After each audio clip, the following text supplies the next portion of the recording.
Welcome to Positive Talk Radio. Our goal is simple: to explore evolving ideas one conversation at a time. So, stay with us as right now we present. Welcome to Positive Talk Radio. My name is Kevin McDonald, and we've got a great presentation for you today. A young lady who is actually up north in the state of Washington. Her name is Helena Smolock, and she's the owner of Velocity Athletic Training. She's done all kinds of stuff in her life, and she's working to try and make the planet a much better, healthier place for all of us. And that's quite an undertaking that you're doing. Helena, how are you today? Thank you for being on the podcast. Thank you, Kevin. It's a wonder to be here. Thank you for inviting me again.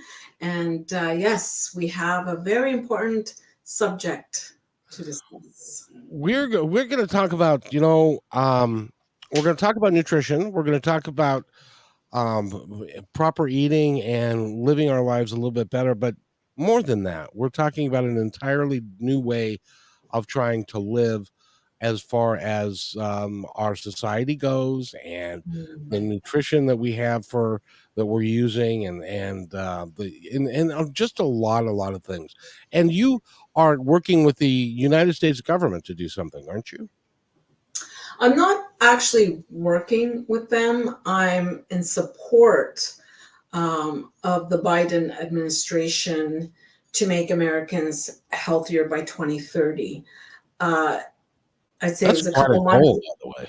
It is. It's a huge goal. And when you think of the whole system itself, how, I'm from Canada. I was born and raised in Canada. The system is not exactly like the US. I mean, we do have some similarities, but we also have differences. First of all, we're in a bigger country, right? The US is it's the biggest country in the world. And so you have so much going on, and you go, okay, for someone like me who's been in this industry 39 years, goes, whoa, hold on, there's so much happening here, and it's like there's no control of it. And so when that opportunity came out, when they started to promote, the US government started to put it out there, we want to hear from people across the US in how they are helping Americans, how we are, spreading the word of health and wellness, nutrition. It didn't matter which umbrella you worked in, they wanted to hear from you. So what happened was they offered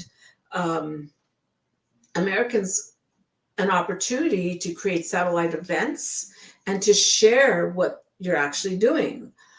So I created a couple of satellite events, and thankfully there was a few ladies in the event, and we talked about the challenges that are happening within each community. And I believe, and I've seen this just through analyzing what is going on, that the gap has always been there. And when I say gap, we have the wealthy, we have the middle class, and then you have people that are actually in the poverty situation. Now, during the shutdowns, obviously that has widened that gap even more so, and now you've got some of the middle class going into that. They're not into the poverty yet, but they're just skimming by. And how are we going to correct that before making people healthy? We know that, the rich, the famous, the elite, they have the money. They can spend the money on eating healthy and paying a naturopathic doctor and all that lovely stuff, right? But how are you going to have that rectified with the other half of your economy? We did discuss what is the major thing now, right? I'm certain divorce rates are much higher. You have single parents. And by the way, I wanted to mention, and I wanted to congratulate you, because you, for a period of time, were a single parent. Yes. And it Yes. is really, I cannot imagine. I mean, I've had children and I had a wife and we had our little, Mhm. little nuclear family Right. and stuff, but I cannot imagine. And I've seen it a lot of a single Mhm. parent, predominantly women, that are trying Yes. to make ends meet and are working and are taking care of the kids. It's a daunting task. It's amazing to me that people can actually do that. It is. I think what I was quite lucky with was I managed a gym. A lot of people in White Rock know me, and I actually had a little fan base from Blaine, Washington, heading over to the Pacific Inn in White Rock, where I managed the gym for 8 years full time. I had a little fan base coming in from Washington State, attending my aquafit classes. So, you know, I feel like I was lucky and I had a great boss. I mean, um, if more people were like him, I think there'd be a lot of issues that would be corrected in terms of single parents struggling financially because What I were got some of the paid things? well. What were some of the things he did for you? He allowed me, on my interview, he said to me, you know what? This is your gym. Run it as if it's your own personal gym. And I was like, really? Yes, it's your gym. Just I trust what you're going to do with it. And you know what? We did some fantastic things with it. We changed it. We cleaned it up. We changed the membership system. We made it more efficient. It just started to get busier and busier, and I created an amazing environment. He gave me that responsibility. He also respected my expertise. He trusted my expertise in the industry, and I felt very honored with that. Um, Quite a and guy. there was never a time where some people go through this process, especially in our industry. Uh, some people don't get paid, or the club is just going downhill and people don't get paid. It's happened in the past. I don't know if it still happens now. But he also gave me the opportunity to run my personal training company through the gym as well. But we set it up that we both benefit from that type of setup. So I was able to pay my rent, buy my son and myself food, take him out on Friday nights to, see a movie. I took a month holiday with him. And this is what is needed. People like that, employers like that, that will support, not just financially, but I know that my employer at the Pacific Inn, he got it. He understood it, and he supported me. It was like a family environment, but at the same time, it was work. So I Well, felt very lucky to I have that. want I want to point this out that a enlightened man like that, not only was he was smart as a fox, because Mhm. not only was he kind to you and fair Mhm. to you, but he Mhm. expected hard work, and Oh he yeah. also and stuff. But what that allowed was he gave you the autonomy to be able to take his gym that was, from what you said, a little dirty and needed some improvements, Right. and you were able to get that done, and then business picked up. So he was rewarded with his kindness by his business taking off because he was kind to you, and you were then became a very important piece of what he was doing Yes. there. And it was so it was kind, yes, but it was also smart. He was a smart Mhm. businessman, and he knew what he was doing. And Mhm. if more people would take that as an Yes. example of how to run a business, we could change a lot about what's going on in Oh my business. goodness. We can change many lives and you change the economy. Yes. slowly but surely. Now, just think of it. British Columbia is not a cheap province to live in, New, I've heard. right? And so, um, knowing that I'm a single parent in a very expensive province, uh, able to afford to put my son hockey, football, soccer, going out on Friday nights with him, and just being able to do that without worrying. If Oh, that that's a could big just deal. snowball in more into to other people's lives, then you have that change starting to happen with the household. Okay, this is where it all starts, is in the household. If the parents are comfortable uh, that they are making enough to provide breakfast, which you and I discussed, children are going to school hungry. We live in we live in a North American country. Canada and the US are the largest countries, right? In terms of partnership. Why are the children going to school hungry without breakfast? The most Right. important meal of the day for anybody, not just for children, but for all of us, especially children, because their brains are still developing, they're still growing, they need the optimal nutrition. And if we cannot um, provide that for our children, there's a huge problem. It is amazing to me. The most powerful, wealthiest, one of the wealthiest countries in the world has 12 to 14 million children that go to bed hungry every night. Hmm. It's not, it's unfathomable to me that we as a culture, as a society, will allow that to happen.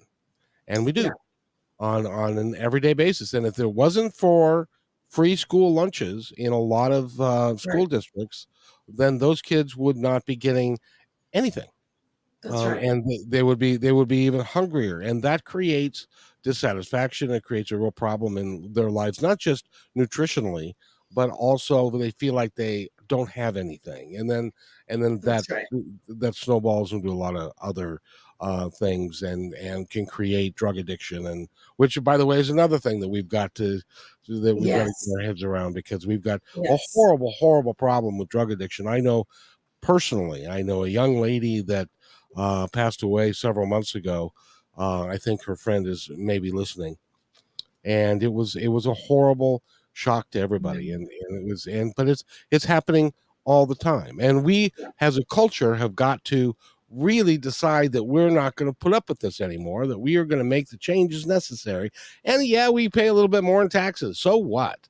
We can help right. people that need it, Yeah. or whatever we need to do. That's kind of my opinion. What do you think?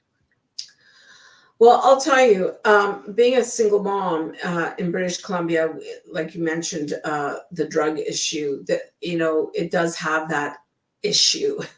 The first time when I first moved to BC, I'm from Ottawa, Ontario. Ottawa is the nation's capital of Canada. It is so clean there. You can fry an egg on the sidewalk. Okay. Really? And oh yeah, it's a beautiful city. It's clean. You've got a lot of government, a lot of diplomats there. So it's got to be that way.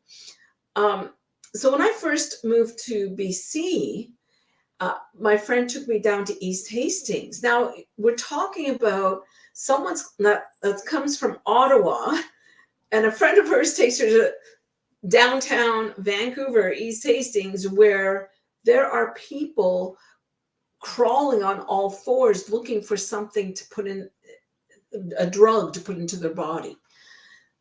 I was taken back by that because I had never seen that.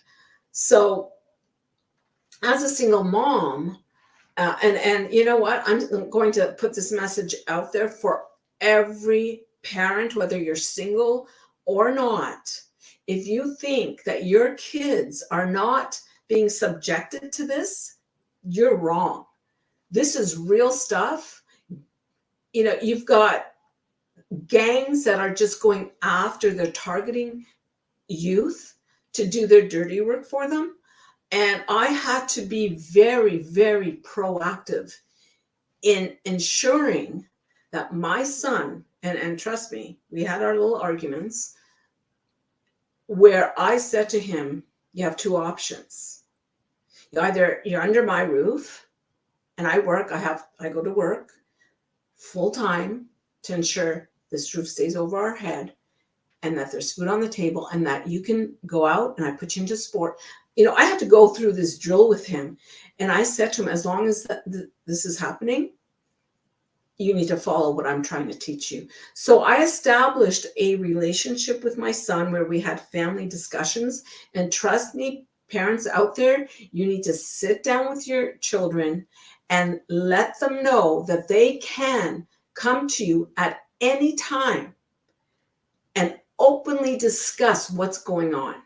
Because if you're not listening, it could just take months, or not even months. It could take a month and your kid could be in the wrong path, in the wrong hands.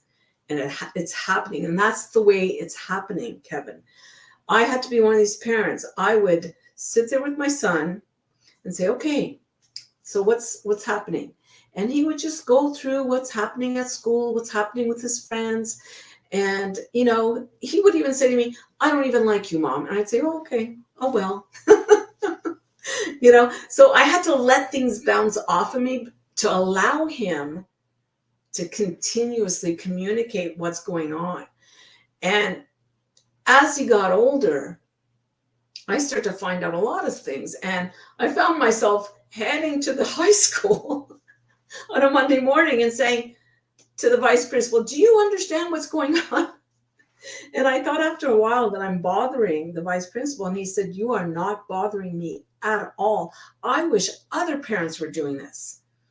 So to correct the problem, again, it always comes back to the home, to what's going on inside the environment. What are the stressors of the parents? What are they dealing with? It's not just you. It's also your child that's stressed out. You think they're not listening. You think they're not understanding. Dad or mom, they're struggling. They can't afford to feed me. They're absorbing all this. And we can't blame the parents. We have a dilemma here in terms of employment. I think the labor laws here are lax. They need to be ramped up a bit, amped up to protect the employee. Right? Well, and you live in, by the way, you live in the state of Washington, which is one of the more progressive states in the country, and our minimum wage is well over $10 an hour now, I believe here, and it may be 15 statewide. But there are places in our country who are still adhering to the federal minimum wage. Do you know what the federal minimum wage is? $8? $7.25. Oh my gosh. Now, Wow. you cannot live on No. a single parent cannot live on a minimum wage job. And so why is it still at $7? This is where I say labor laws need to, this thing as well. Okay, this is what my observation is that it's almost like every state does its own thing. Right?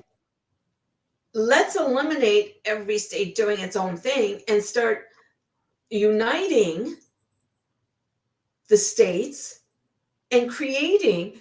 This is when you have everybody doing their own thing, well, that's not going to really help the mass, right? It sort of segregates people and separates people. So slowly bring everybody together and say, this is the minimum wage for all of the United States, across the United States. Let's get these people that are just getting by on having disposable income. I've said it on so many podcasts. We can't keep letting this happen. If you look at some of the, like Switzerland, New Zealand, someone mentioned, Finland oh, would be another one. I can't remember which one it was, but anyway, they have access to everything that's healthy. The government allows that, and they're thriving, right? I know I have a good friend that lives in Switzerland, and she's healthy, she's happy. This is the thing. When you have health, when you have a healthy population, you're going to have a happy population. They're going to want to get up and go to work. They're going to feel their confidence level increases. Okay, we're talking about adults. Now, if the adults start to feel this way, you're going to have their kids feeling the same way. And then you get that momentum going. You're going to have a strong economy. It's going to be pumping out, that healthy people that are driving it. You got to stop. You got to end this gap now that it's wider. I mean, it was here. Now it's like this. Narrow it right down. And that's Uh, one of the things that Helena, that you do. That part of it's education, and part of it's working with people, because the issue that we've got in this country is that we have, in order to make those sweeping changes nationally, you would have to have a Congress, and you'd have to have people voting people into office who agree with that particular point, and a lot of times they don't. But you can still make the changes on an incremental level that you're doing and working to do, by helping people live their lives mhm, just a little bit better and a little bit healthier, and doing some positive things. So the work that you're doing is really important work. Um, and we just need to continue to try and work for it. You've been doing this since you were what, five, like 30 years now or something? Since you were five, I think. yeah, I started when I was 5 years old. Yeah. No, So I started in high school, actually. It was just a part-time job, teaching aerobic classes after school. And it wasn't my original career choice. I wanted to be a criminal lawyer. oh, That's what I really? wanted to. Oh yeah, no, that was my original. That's all I talked about. I would sit in my room and study the Canadian Criminal Code. I said to myself, I'm going to be ready for when I write that Osgood Law Osgood Law exam. And oh yeah, no, I was gung ho on becoming a criminal lawyer. In grade 13, I decided to not spend the whole day in school, and rather gain credits through work experience. So I was placed in the courthouse criminal division, when it was on Nicholas Street in Ottawa. And so I just navigated through the system, and they must have known that I'm miss sensitive, because they put me in a murder case. I was allowed to sit in and just observe. And when they pulled out the evidence and the photos and all that stuff, it was a murder scene, and I just thought, oh no, no, no, I can't do this. This is, I'm too sensitive. It's So I tell you, especially criminal law, it's a very, very tough thing. And it you, is, yes. you see a side of people that no one should really see on a regular No, basis. no. And I'll tell you, that's what I saw. And at the end of the work experience training, the supervisor, and I'll never forget the way he spun around and on in his chair and looked at me and said, "So, do you still want to be a criminal lawyer?" I said, "No." So there it was. My career actually was staring at me in the face. It was the fitness industry, and working part-time, that led to great opportunities into management. I was on, in Ottawa, I was in the newspaper, then they put me on the television. So it just grew, and I did a lot of fundraising there as well myself. and other fitness professionals that I worked with. So it just kept on growing and growing, and this is my calling. Um, but I've seen the trends, I've seen the changes that are happening, uh, and I just think now it's just become something that needs to be corrected. And if we don't correct it, it's just going to get worse. You're just going to have more poverty. You're going to have more dollars being put out there in social assistance, whatever, right? What I plan on doing is to continue on. I'm offering satellite events on Eventbrite. The first one is on fitness.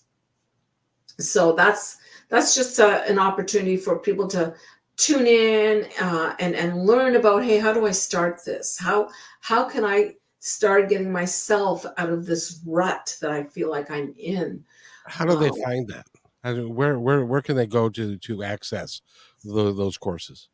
oh, on Eventbrite, I can send you the link if you Well, want. no, we want to send the folks that are listening the link. So it So is if you go to Eventbrite and just search for Helena Smolock, everything will come up.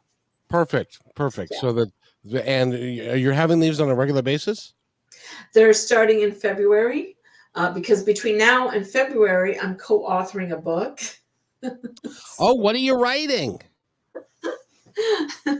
I've been invited to co-author. It's not within really my. It's not about fitness.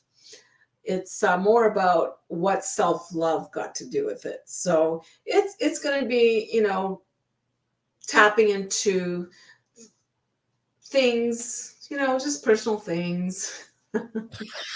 What self-love got to do with it? It's actually going to reveal a lot of my journey in relation to self-love. Um, when you are a compassionate, the giver, you tend to always give out, and you sort of put yourself on the other end at the not at the bottom. I don't like to say I put myself at the bottom, but um, it's just to raise awareness. And I'm not just the only author. There's people from around the world that are writing their story. So it's outside of my scope, but hey, that's okay. Somebody might read it and say, hey, I can relate to that. So I could be helping someone out there understand, take some That's power back. that's what you do. That's what you do. You help people help themselves. Because, by the way, if you don't have self love, if you don't care about yourself first, you can't care about anybody else. Yeah. At least that's my humble opinion. Because Yes. it's important for you to take care of yourself first. You remember? Do you fly a lot? Not really. Yeah, and when you get on an airplane and the stewardesses are talking to you, one of the Mhm. first things that they tell you to do is when if for whatever reason they lose pressure in the cabin and Mhm. the face masks come down which has the oxygen, Mhm. they always tell you to put it on your neighbor first and Right. then yourself, or Okay. your child first and Yep. then yourself, because if you don't help them first, and you really can't help yourself, but you need to, in order to make it work together, you have to work and help each other. and Mm, and absolutely. and Yes. you And I've come to that place now where I still enjoy helping people. I will never stop doing that. But I see that when you give out, everyone's giving back. And if they don't give back, then it's coming from a different place. They're do unto others as you would have them do unto you. yep, it's an It grows, and when you tap into that, it's a beautiful thing. It really is. it really is, because you can if that becomes your life philosophy, that you're going to Yes, do unto others as you would have them do unto you, then things are going to be better for you. um absolutely. and better for them, and you will be rewarded handsomely for it. Yes, In my humble opinion, and absolutely. So that's what that's we need. one book I'm working on, and then I Good. have another one coming out I'm Oh, working on. what's the other one? You're busy. uh, the other one, you're gonna love this one. The new phenomena, desk potato syndrome. We've gone from the couch to the desk. So, so desk potato syndrome, I'm assuming, is somebody that works a lot and doesn't take care of themselves. Well, Kevin, like I said, I've been in this industry 39 years, and when you are helping corporate clients, let's look at the corporate structure the way it is now. It's changed. So we have employees working remotely, Yes, we do. right? Yep. Because of the shutdowns. So what's happened? Desk potato syndrome. People are spending more time in front of the screen at their desk, more than likely snacking, because they're not getting able to get away. When they were at work, when they had to get up and go to the office, there were break times. I had contracts with the Bank of Canada as well as Industrial Alliance, where I taught classes for these people. They would come down to my gym, and I'd get them going, do aerobic classes, spin classes, skipping classes. Well, that's not there anymore. So I came up with a strategy. Let's write a book about desk potato syndrome and how to avoid gaining weight, mental illness, right? If you're spending all day long, more than 4 hours in front of the screen, I don't know do what you're you talking about. understand the changes that are happening with all these programs? I mean, I can't even count how many times my computer is being updated. And then when it's updated, I go, oh my gosh, what's changed now? So that there's that constant trying to relearn something, right? And it's all now they're saying the statistics, mental illness is on the rise. So when I Sure. started in the industry, it was the physical body that we had a concern about. Heart disease, all that, right? Diabetes, high blood pressure. Well, now mental illness is on the rise. And why?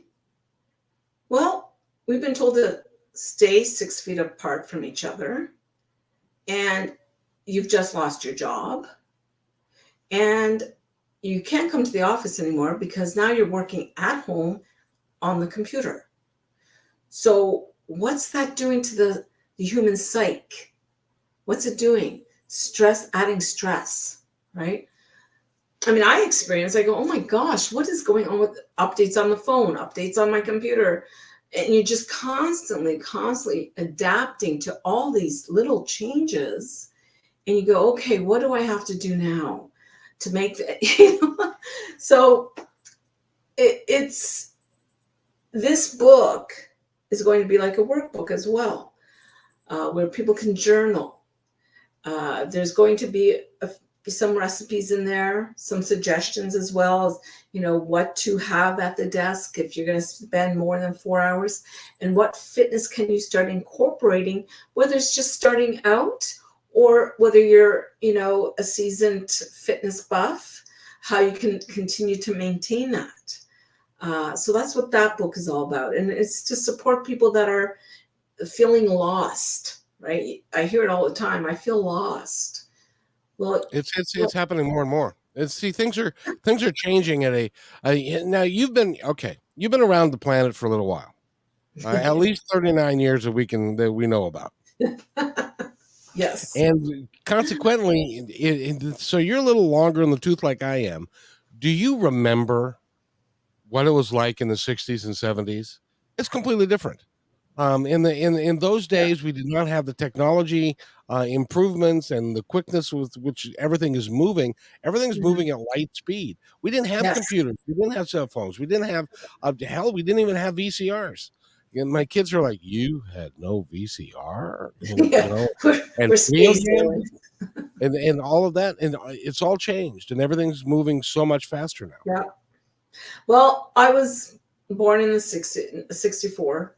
So, I'm 58. And um, it's interesting because, we've got snowfall here, right?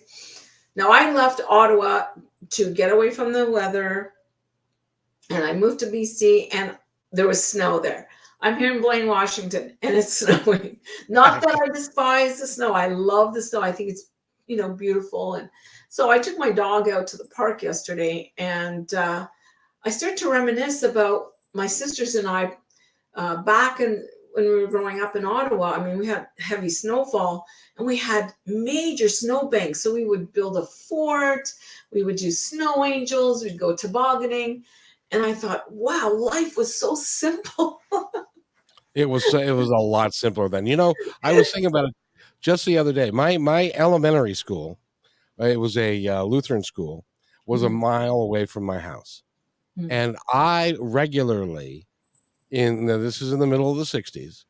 I regularly would walk a mile from school to home without Mhm. ever there being any concern about that by anybody. It was kind of like normal. And kids walked all over the place. We played ball all over the place. A lot Right. of us only had a stick and we'd play with our stick and stuff like that. But nowadays it's completely changed. It's completely. Nobody would let their kid walk a mile if they were like 8 or 9, which is what I Oh, no, was. And no. I would walk, down city streets, and this is in Hmm. Seattle, all the way. Yep. And so the times have changed. There's a lot more stress and stuff. Oh, And absolutely. Absolutely. I agree with you. I know my sisters and I would walk to school and, in the morning. My parents owned restaurants, so I was the leader of the pack. So I had to be responsible at a very young age. I grew up rather quickly at the age of 10. But back then, parents did that. We were latchkey kids. yeah, Now you yeah, cannot have a latchkey kid. not to have the outcome Not work in out this day correct. and age. No. I know for myself, when I was a single parent, I was quite lucky. My neighbor, when I would be up at 5 a.m. in the morning to go up, open up the gym. But on the week that he was with me, my neighbor would just go into my house, get him ready, take him to school. But there's no way I would have left him by himself. No, Back in well, my day, yeah, my parents were comfortable. The school was down the street from us, and we didn't have to go too far. And then sometimes we were with our grandparents. right, So right. So yeah, it's like times have changed. How do you foresee how are what and by the way, this is Positive Talk Radio, so we need to end on a positive note. How absolutely. what positive changes are you advocating that we make? Um, and we have to start at the individual. Would you suggest that somebody who wants to make a change in their life, what's the first thing that they should do? The first thing, and this is just my what I believe, is that no matter how bad it gets, you just gotta pick yourself up and keep moving forward. There is, aside from what we spoke about, these are real happenings. This is, we're really talking about what's really happening. Uh, is it positive? Well, it's reality. It's a reality thing that's happening. Um, so through what I've done through this process of these last 2 years is I just kept on plugging away. I stayed focused. Stay focused. You need to be focused. Where there's a will, there's a way. I used to write for Dr. Mosher in Vancouver, Canadian Health Style magazine, and every so often the editor would call me up. Oh my gosh, we're stuck. this is what's happening. And he would just go on and on. And then I would just listen to him, and I'd say to him, once he'd stop his ranting, I'd say, there's a solution. There's always a solution. There's always going to be a solution, whether there's a new job for you or even a part-time job. Take it, keep moving forward, and do not allow the negativity to come in. There are going to be people that are, they're watching you rise and excel. They're going to come around and just go, oh, let's pull you down. Go past that. And self-love. I think there's somebody I know that's got a book coming out about that. Self-love. You are important. You are number one. You got to remember that. Somewhere in your mind, emotions, breathe it in, hold it in, and empower yourself. If you cannot think that way, align yourself with individuals that are like that, that will lift you. I have come across, we just wrapped up the Healers Gather Summit in November. And that's going to be coming out in video. I've aligned with these people that I'm telling you, Kevin, they're like beams of light.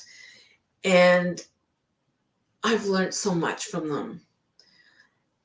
And I just thought, wow, for all that I'm doing, it comes back to you, right? And believe in that. Believe that there are good people in this world. Oh, absolutely there are. And Yes. and it's great that you are, and that's one of the things that I would advocate, and you just said it. Surround yourself with great people. Surround yourself with Yes. people who care, the people that are honest. And Mm-hmm. and the other people that are in your life that are less than that, they will gradually fade away. Yeah. And we don't want to think about you're going to always have the bully type, right? They come around, they want to bully you, whether it's through talking down at you or making you feel like, oh, they're making me feel insignificant. You don't need that. No. And you just don't need to put say, up with it either. no, you just need to say goodbye, ta-ta. Figure out a favorite word. Like mine is ta-ta, and I walk away. That's it. It's done. I don't need that, right? No, So you don't figure it need it. out. You don't You want just it. go, bye-bye, or ta-ta, and move on. Because guess what? There are wonderful people in this world. Wonderful. And here in the US, beautiful people. Yes, there are. And there are lots and lots of Absolutely. them. There are Yes. lots and lots of them. By the way, we've been talking with Helena Smolock, and you should go to her website, which is velocityathletictraining.com. She's got all kinds of things for you to do there. You can contact her and schedule stuff. She's got athletic training. She's got emotional training. She's got a lot of different things that you can work with her on. And all you got to do is give her a call. You can go to that website, which again is velocityathletictraining.com, and you can get all the information you need to take your life into a different direction. And she can help you. Thank you. You're welcome, Helena. I've got to run in just a moment, but before we go, I want to give you the opportunity to tell our audience, the ones that are listening live now and the ones that will be listening to this later on, anything that you would like them to know. Well, have a wonderful, happy holiday season, and wishing you all peace and a lot of prosperity in 2023. Let's do this. Exactly. And you know what my favorite day of the year is? January 1st? No, December 21st in the wintertime. You know why that is? No. That's the winter solstice, which means it's Okay. the shortest day of the year, the shortest light period of the year. And which means that every day after that gets a little bit better, a little bit brighter, and all the way through June. And Beautiful. that is an important, that's for me, that's a great distinction, because I hate it when it's 4 o'clock in the afternoon and it's dark, I you know. know. So, but Helena, is there anything else that you'd like to add before we run, my dear? Well, just sending out some positive vibes for everybody, and please visit me at www Velocity Athletic Training if you have any questions about what we talked about today. She's an author, she's a coach, she's a athletic goddess. She's done so much, and she is worked with government agencies and with a lot of people. So she can really have an impact. Thank you for being here. Will you come back and Thank see me you. again? Absolutely. Oh, good. Good. We got so much more we can talk about. Absolutely. We'll see what happens in 2023. 2023 is going to be a big year for my show. I can tell you that. We Great. got lots of really cool stuff planned for 2023. Awesome. So I'm so happy for you. Well, thank you. I'm You happy for deserve you. it. Things are going well. And thank Thank you. you. I really appreciate it. So if you'll wait right there, I'll be right back. Okay. Hey, thanks for enjoying this episode all the way to the end. Please give us a like and subscribe to this channel. This has been a production of PositiveTalkRadio.net. Please visit our website, oddly named PositiveTalkRadio.net, for more details about us and our mission, which is to provide great positive programming designed to inspire us all. I'm Kevin McDonald, and I'm proud of these shows, and I truly hope that you'll like them and share them with friends and family. So on behalf of our entire team, remember, be kind to one another, because each other's all we got.